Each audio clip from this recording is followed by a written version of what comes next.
A widow lit a candle each night. The passing cowboy wondered whom she mourned. Please, just for the night. My boy. The wind took the rest of her words and scattered them like dust across the unforgiving plains. It was a wind that had no kindness in it, a relentless force that scoured the land and stripped away everything but the essentials: rock, tough grass, and the stubborn will to survive. The woman, whose name was Alara, felt as though it were stripping her down to the bone as well. She held her son, Leo, tight against her chest, his small body a fragile shield against the vast, empty horizon.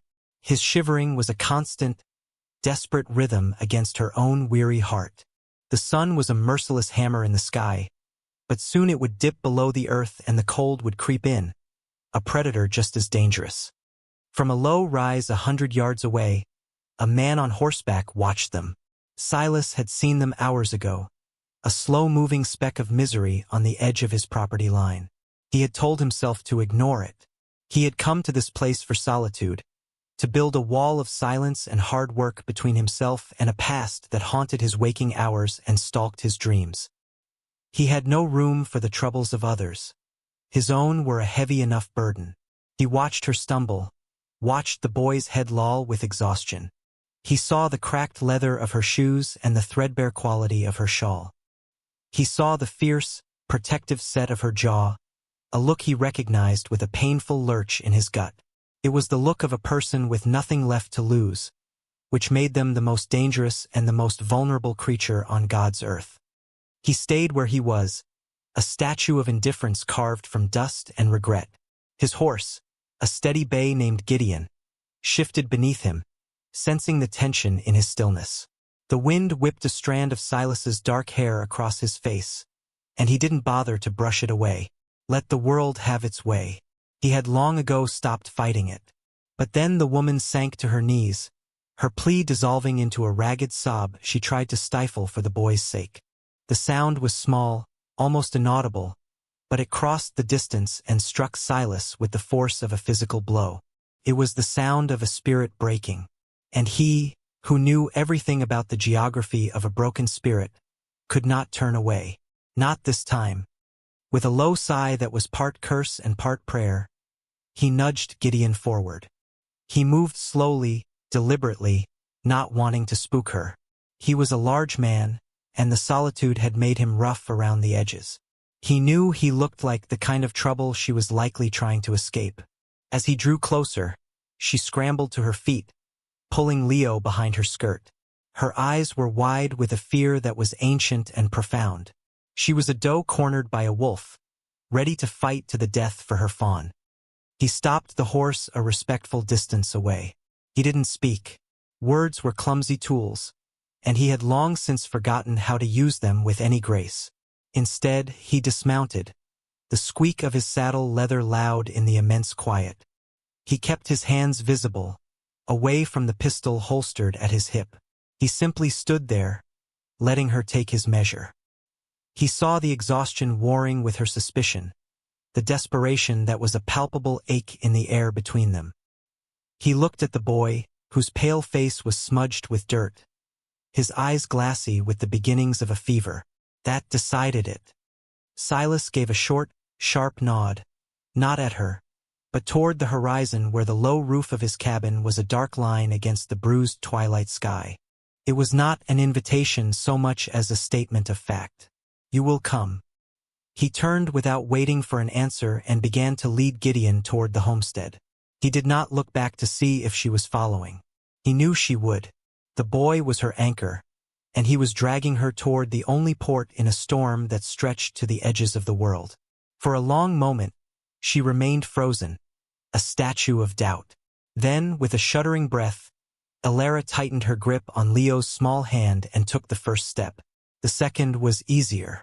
She followed the silent man, her gaze fixed on his broad, unreadable back, wondering if she had just saved her son or damned them both. The prairie held its breath, offering no clues. The cabin was like the man, solid, sparse, and stripped of anything unnecessary. A single room held a stone hearth, a rough-hewn table with 2 chairs, a dry sink, and a bed in the far corner. There were no pictures on the walls, no curtains in the windows, no softness anywhere. The air inside smelled of wood smoke, old leather, and a deep, abiding loneliness. Silas moved with an economy of motion that spoke of long practice. He lit a lantern, the yellow glow pushing back the encroaching shadows but not the chill. He gestured toward the table, another silent command. Elara hesitated at the threshold, her body a tight coil of apprehension. She had been in men's homes before, had learned the bitter cost of accepting charity that came with unspoken strings. Leo coughed, a dry, rattling sound that tore at her resolve. She stepped inside, guiding her son to one of the chairs. He slumped against the table, his small body surrendering to a fatigue so deep it was almost a sickness.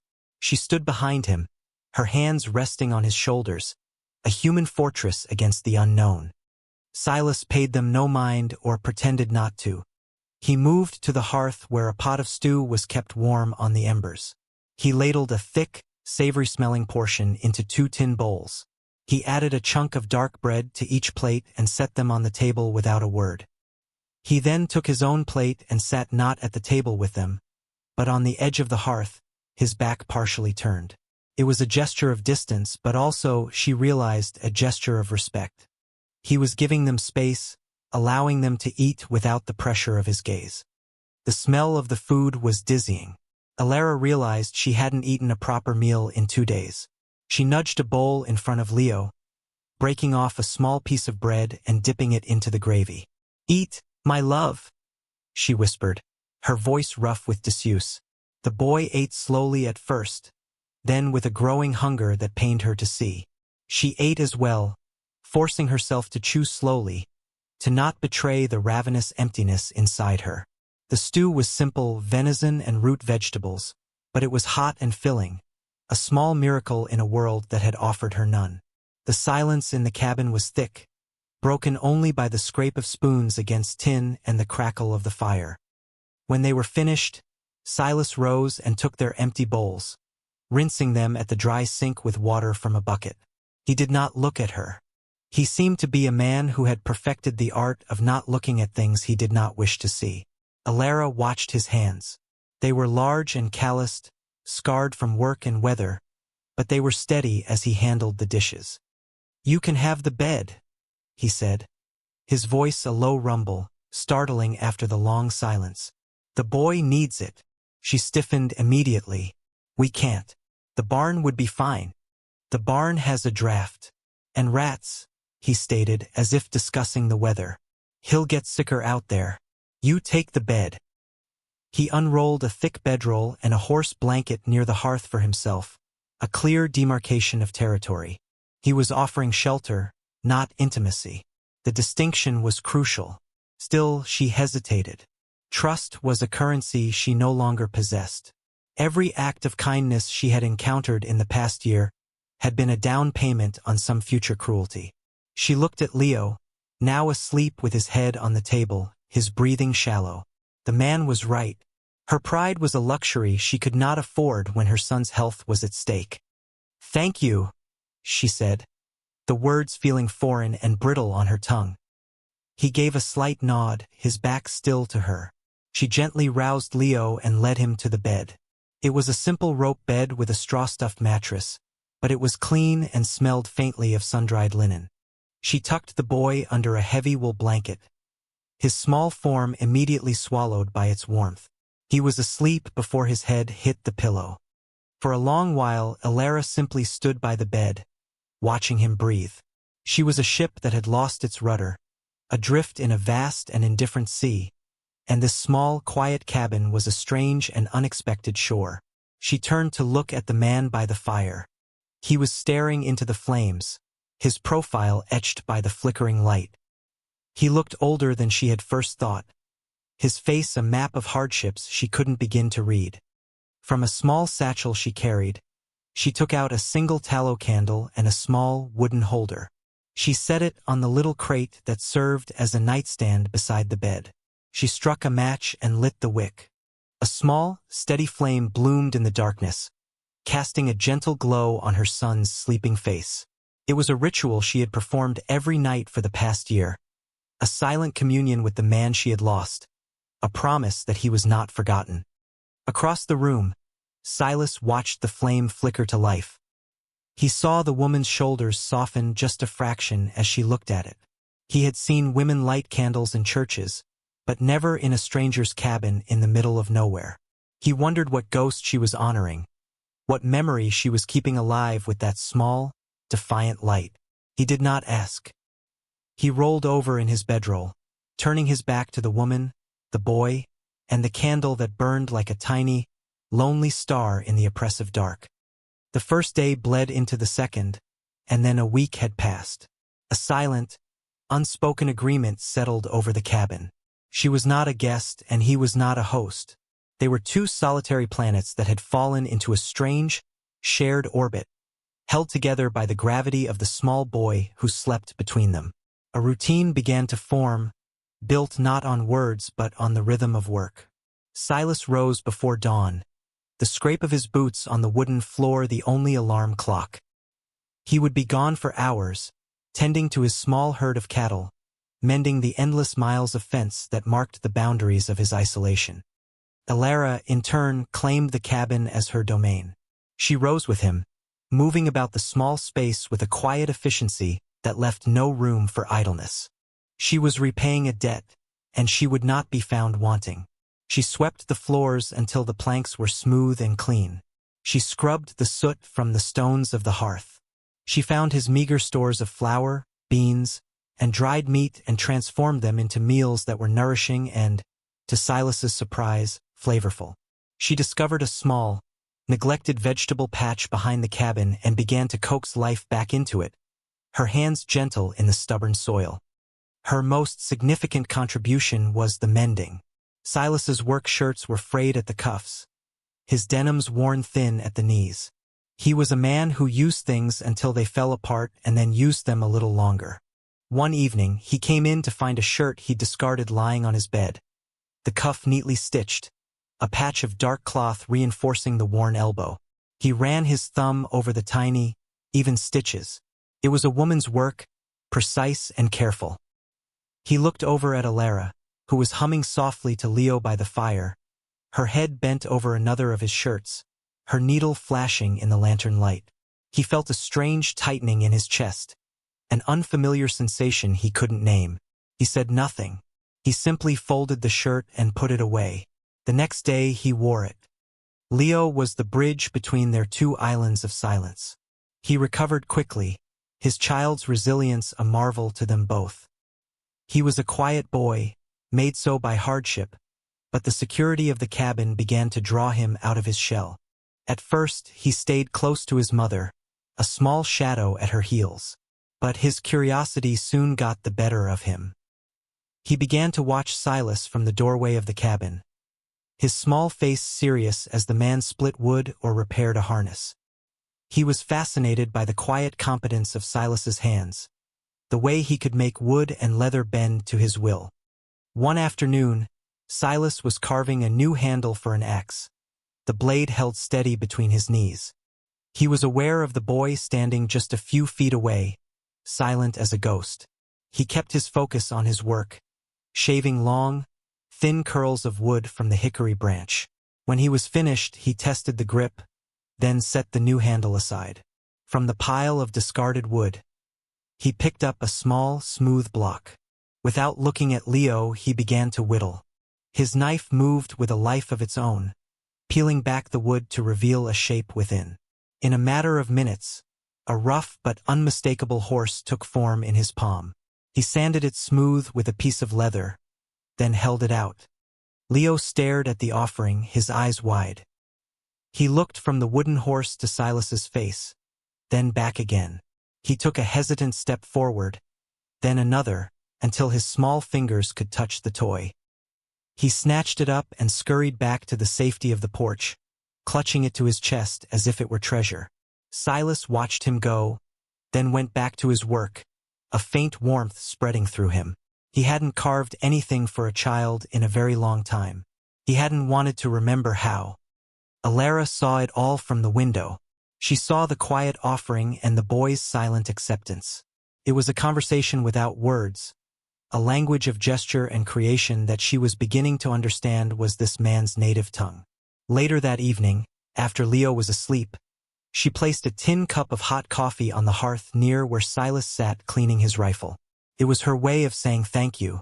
He picked it up and drank, the silence between them now holding a different quality. It was no longer the empty silence of strangers, but the weighted silence of two people beginning to see one another. Every night, she still lit her candle. The small flame was a constant, a sentinel in the dark. Silas no longer saw it as just a memorial. He saw it as a testament to the woman herself, a small, steady light that refused to be extinguished by the howling winds of misfortune. He still didn't know whom she mourned, but he was beginning to understand the strength it took to keep such a flame alive. The weeks turned into a month, and the sharp edges of their arrangement began to soften. The cabin, once a sterile shell, started to feel like a home. It was in the small things. A jar of wildflowers Alara picked, sitting in a tin can on the windowsill. The smell of baking bread that now clung to the wooden walls. The sound of Leo's quiet play, a constant, gentle hum in the background of their days. Silas found he was no longer hurrying to leave in the mornings, and he was slower to return to his solitude in the evenings. The silence he had so carefully cultivated now felt less like peace and more like emptiness when they were not there. He began to do things for them, small acts of secret kindness. The handle on the water pump in the yard was stiff and squeaked loud enough to wake the dead. It took a woman's full strength to draw a bucket of water. One night, after Alara and Leo were asleep, Silas took a lantern and his tools out to the yard. He worked for over an hour in the cold, dismantling the pump, greasing the joints, and replacing a worn leather washer. The next morning, when Alara went for water, the handle moved with a silent, fluid ease. She stopped, her hand on the cold iron, and looked toward the barn where Silas was working. A small, knowing smile touched her lips. She said nothing when he came in for breakfast, but she gave him an extra spoonful of honey for his oats. Another day, she noticed the draft that had always snaked under the cabin door was gone. She knelt and saw that a thin strip of leather had been carefully tacked along the bottom, sealing the gap. He had done it while she and Leo were out gathering berries. These were his words, his way of saying, "I see your struggle. I am here." As the days grew shorter and the wind carried a sharper bite, a new tension began to creep in. A storm was brewing on the plains, a physical manifestation of the unspoken questions that hung between them. What was this arrangement? How long could it last? They were living like a family, but they were strangers bound by circumstance. The future was a vast, uncharted territory, and a storm was coming to force them into it. One evening, as the sky turned a bruised purple and the wind began to moan around the eaves of the cabin, Silas sat by the fire, sharpening his knife on a whetstone. The repetitive, rhythmic scrape of steel on stone was usually a comfort to him, a way to quiet his mind. But tonight, it did nothing to soothe the disquiet in his soul. His gaze drifted to the mantelpiece, to a spot where dust had failed to settle. There used to be a small, framed photograph there. A woman with a kind smile and a small boy with his father's dark hair. He had packed it away in a trunk the day he arrived here, burying it along with the rest of his life. The firelight threw shadows on his face, and for a moment, the carefully constructed walls around his heart crumbled. A memory, sharp and unwelcome, pierced through. He was not in this cabin, but another one, smaller and brighter. Laughter filled the air. His wife, Sarah, was at the stove, her face flushed from the heat. His son, Daniel, who was just a little older than Leo, was showing him a drawing he'd made. Perfect, happy moment, frozen in time. Then the memory shifted, the image dissolving into smoke and fever.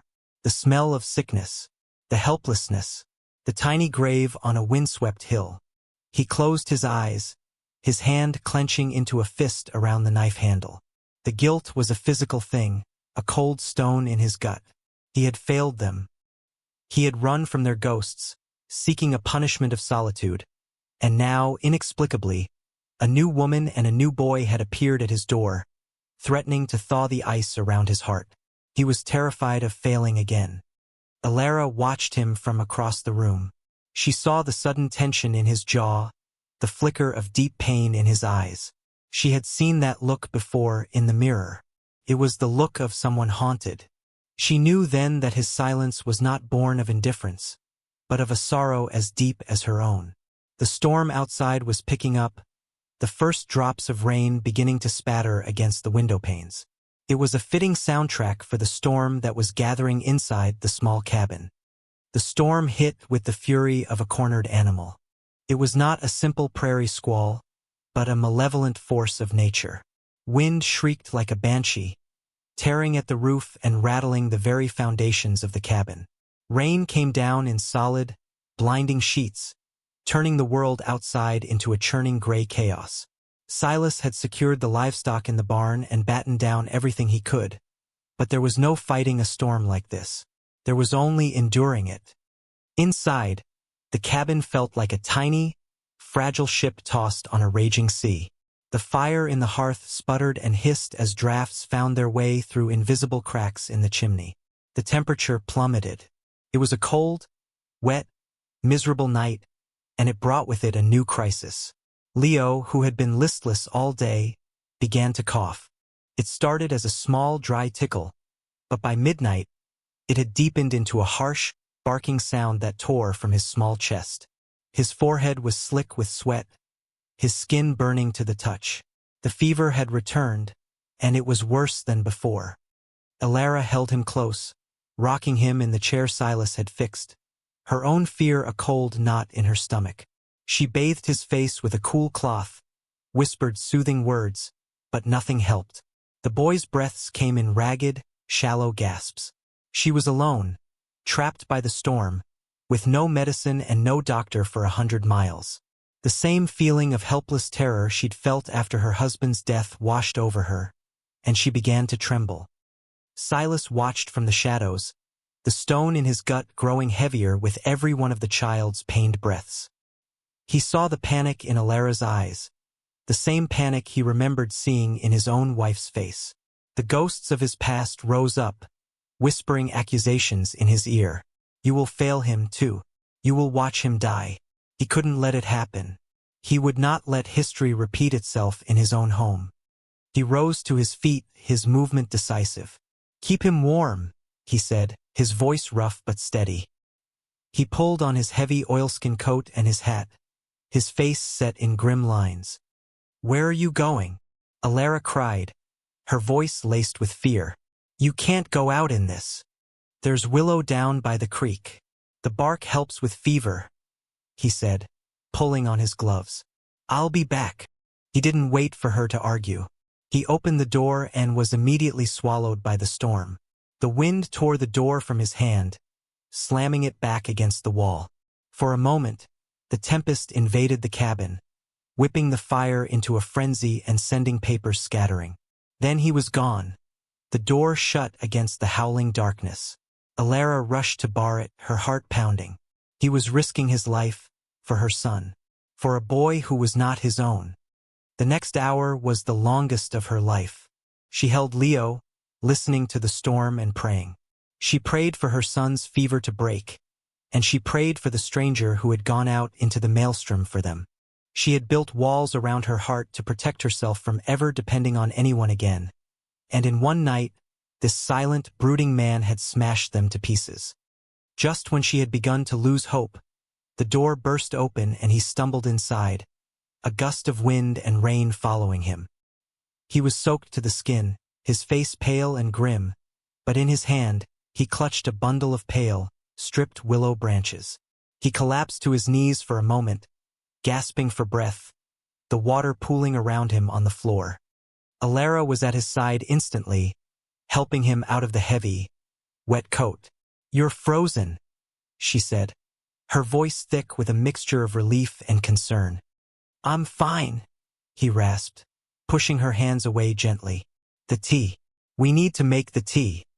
He moved to the hearth and began to shave the bark into a small pot of water. Alara watched him, her chest aching with an emotion she couldn't name. When the tea was brewed, a bitter, dark liquid, he brought it to her. "It's strong," he warned. "You'll have to force him to drink it." Together, they coaxed the boy to swallow a few sips of the potent brew. Then Silas took the cool cloth from her. "You need to rest," he said, his voice leaving no room for argument. "I'll watch him." Exhaustion finally won out over fear. Alara lay down on the bed, her body aching, but she didn't close her eyes. She watched Silas. He pulled a chair close to Leo, who was now sleeping fitfully in the rocker. He sat with him through the long hours of the night, his large frame a bulwark against the storm and the sickness. He bathed the boy's face, murmuring low, soothing sounds whenever he whimpered. He was patient and gentle and unwavering. In the dim, flickering light of the fire, Alara saw him not as a stranger, but as a guardian. She saw the deep well of sadness in him, and the fierce, protective strength that lay alongside it. For the first time in over a year, she felt a profound sense of safety. She closed her eyes and slept, trusting that this man would not let the darkness win. She woke hours later to a quiet cabin. The storm had passed, leaving behind a world washed clean and silent. The first rays of dawn were filtering through the window. She sat up, her heart leaping into her throat, and saw Silas asleep in the chair, his head slumped against his chest. Leo was still in the rocker, and when she rushed to his side, his forehead was cool to the touch.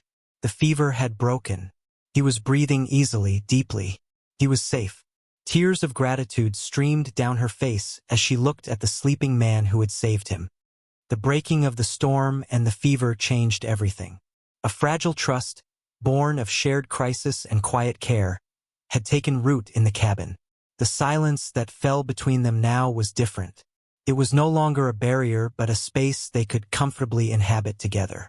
It held a new weight, a new meaning, filled with the unspoken acknowledgments of the night they had weathered.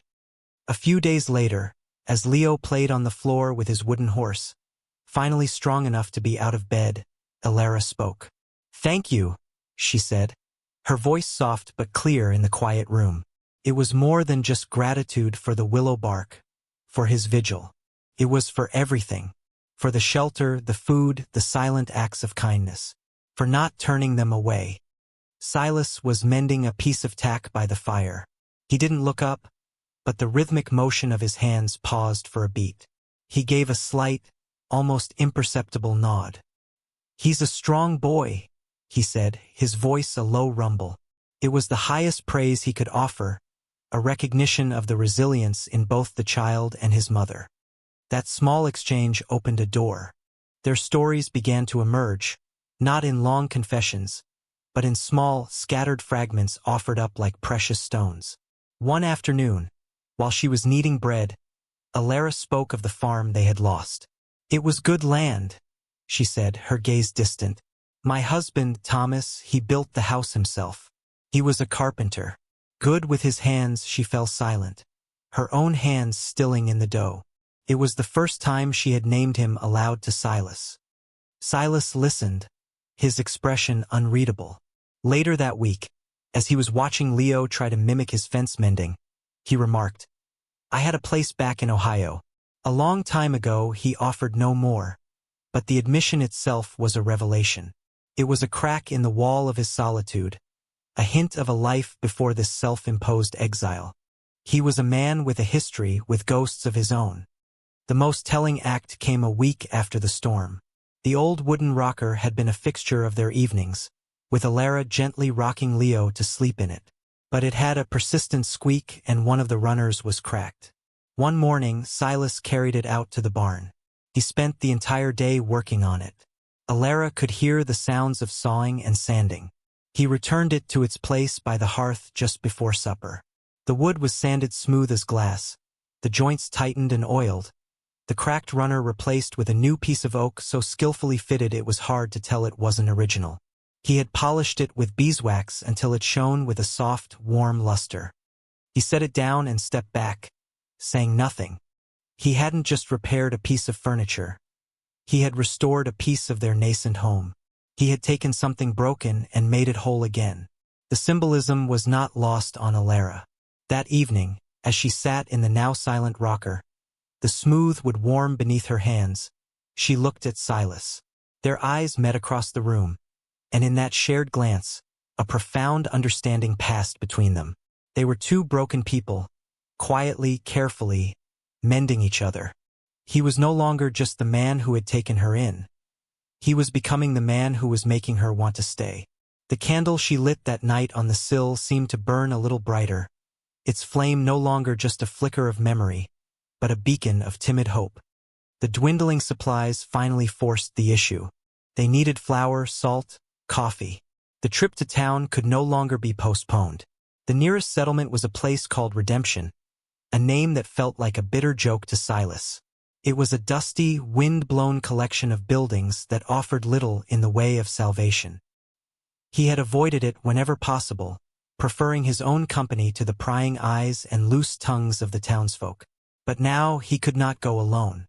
To leave Alara and Leo behind would be an act of abandonment, a signal that their arrangement was temporary. To take them with him was a declaration of another kind entirely. "We'll ride in tomorrow," he announced one evening, his tone flat, betraying none of the turmoil inside him. Alara simply nodded, her expression calm, but her hands tightened in her lap. She knew what a trip to town meant. It meant facing the world again, a world that had shown her little kindness. It meant subjecting herself and her son to judgment. But looking at Silas, at the steady set of his shoulders, she felt a flicker of courage. She would not be facing it alone. They rode in the next morning on Silas's wagon, Leo sitting between them on the hard wooden seat. Silas had hitched up his two sturdiest mules, and the wagon bed was loaded with a few pelts he planned to trade. The journey was mostly silent, the rhythmic clop of the mule's hooves and the creak of the wagon wheels the only sounds. Leo, however, was alight with a quiet excitement, his eyes wide as he took in the vast, open country. For him, it was an adventure. For the two adults beside him, it was a test. As they approached Redemption, the town rose from the plains like a mirage of weathered wood and broken dreams. People on the main street stopped to stare as their wagon rolled past. They saw a hard-looking man they barely knew, a woman they didn't recognize, and a child. Whispers followed them like a trail of dust. Silas felt the old anger, the familiar urge to retreat, to build his walls higher. He looked at Alara. She sat straight and proud, her gaze fixed ahead, her chin lifted in a gesture of quiet defiance. He drew strength from her dignity. He pulled the wagon up in front of the general store. As he was helping Alara down, a man stepped out onto the boardwalk, blocking their path.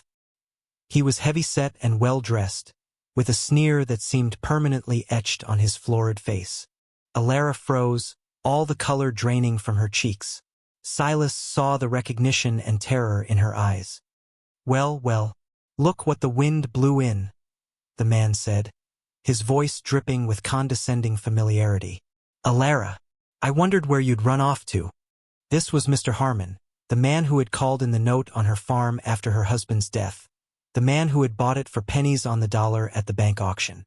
He was the embodiment of the callous injustice that had set her adrift. "Mr. Harmon," she said, her voice a tight whisper. Harmon's eyes swept over her, then landed on Silas, a look of contemptuous dismissal on his face. He then looked down at Leo, who was hiding behind his mother's skirts. "Still dragging that boy around, are you? I'd have thought you'd have found some other way to make your living by now. Or perhaps you have," he added, his gaze lingering on Silas with a greasy insinuation. He took a step forward, his hand reaching out as if to pat Leo's head. "Come here, boy. Let's have a look at you." Alara flinched, pulling Leo back sharply. "Don't you touch him." The confrontation had drawn a crowd. Faces appeared in the windows of the saloon and the mercantile. The whispers grew louder. It was a public humiliation, a stripping away of the fragile dignity Alara had fought so hard to maintain. Silas had been standing by the wagon, silent and still as a mountain. He had seen bullies like Harmon before, men who fed on the weakness and misfortune of others. He saw the terror in Alara's eyes, the trembling of her hands, and something inside him, something long dormant, finally broke free.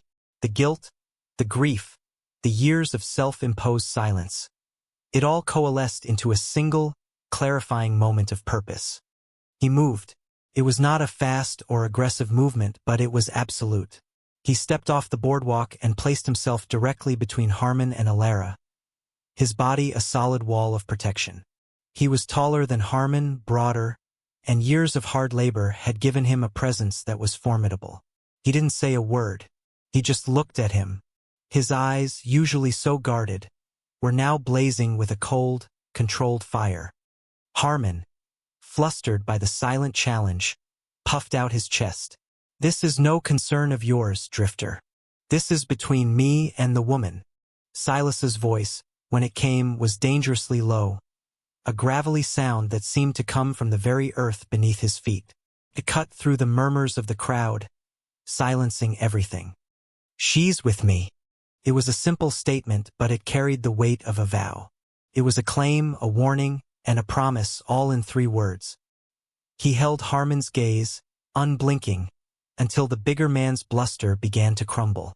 Harmon looked from Silas's unyielding face to the curious eyes of the townspeople. He was a man who cared about appearances, and he was losing this contest of wills.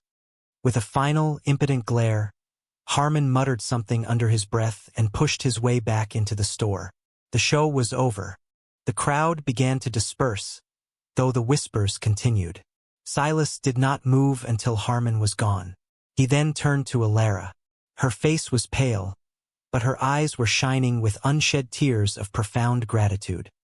He offered her his hand, a formal, almost courtly gesture. She took it, his strong, calloused fingers closing around hers. He helped her back onto the wagon seat, then lifted a stunned Leo up beside her. He bought the supplies he needed in silence, the storekeeper suddenly polite and efficient.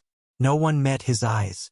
He had drawn a line in the dust of redemption, and everyone knew which side he stood on. The ride back to the homestead was a study in a new kind of silence. It was not the tense silence of strangers, nor the comfortable silence of routine. It was a deep, resonant silence, vibrating with the aftershock of the confrontation in town. The unspoken had been spoken. The undefined had been given a name. "She's with me." The words echoed in the vast emptiness of the plains, filling it with a meaning that was both terrifying and wonderful. Alara sat beside him, her hands folded in her lap, stealing glances at his stern profile. He had not just defended her, he had claimed her. In front of the whole world, he had drawn a circle of protection around her and her son. After a year of being invisible, of being a problem to be dismissed, she had been seen. She had been chosen. Silas kept his eyes on the mules, but he was acutely aware of her beside him. He felt the warmth of her presence, the light weight of Leo leaning against his arm, asleep. He had acted on pure instinct, a protective urge so powerful it had surprised him. He had spoken words he hadn't known he was capable of saying. And now, in the quiet aftermath, he felt no regret. The cold stone of guilt in his gut felt lighter, as if by protecting her, he had somehow begun to atone for the ones he had failed to protect long ago. When the cabin came into view, nestled in its small hollow, it looked different. The afternoon sun struck the windows, making them gleam like welcoming eyes. It no longer looked like his lonely refuge. It looked like their home. He pulled the wagon to a stop and climbed down. He came around to her side and lifted his arms, helping her to the ground. For a moment, they stood close, his hands still on her waist. He looked down into her eyes, and what he saw there made his breath catch. It was not just gratitude. It was trust. It was hope. It was the beginning of something he had thought long dead and buried. He released her and turned to lift the sleeping boy from the wagon. He carried Leo inside and laid him gently on the bed. When he turned back, Alara was standing in the center of the room, her shawl clutched in her hands. She looked small and vulnerable, yet possessed of an incredible strength. "No one has ever stood for me like that," she said, her voice barely a whisper. "Not since Thomas." Silas just nodded, unsure what to say. Words were still foreign territory. Just then, a sound, bright and startling, shattered the solemnity of the moment. Leo, who had woken up, had seen one of the chickens wander into the open doorway. He scrambled off the bed and gave chase, his bare feet slapping on the wooden floor. As the startled chicken squawked and fluttered out into the yard, Leo let out a peal of pure, unadulterated laughter. It was a sound of pure joy, a sound the cabin had never heard before. It bounced off the walls and filled every corner of the small room, chasing away the last of the shadows. Alara's face broke into a radiant smile, tears glistening in her eyes, and Silas, watching the boy run laughing into the sunlight, felt the corners of his own mouth turn upward in a small, unaccustomed smile. The sound of that child's laughter was the sound of a new beginning. It was the sound of life returning to a place that had long been haunted by death. It was the sound of home. From silence had come warmth. From the vast, empty plains, a family had begun to grow, its roots nourished by quiet acts of kindness and a shared, unspoken grief. The routines of the homestead shifted from the rhythm of necessity to the cadence of domesticity. The work was still hard, the days still long, but it was now shared labor. They moved around each other in the small cabin with an easy grace, a choreography learned not through instruction but through intimacy. He would rise and start the fire. She would already have the coffee pot ready. She would work in her garden. He would repair the fence that protected it. Their lives had become intertwined, two separate threads woven into a single, strong cord. The candle still appeared on the windowsill each night. Its small, persistent flame was no longer a mystery to Silas.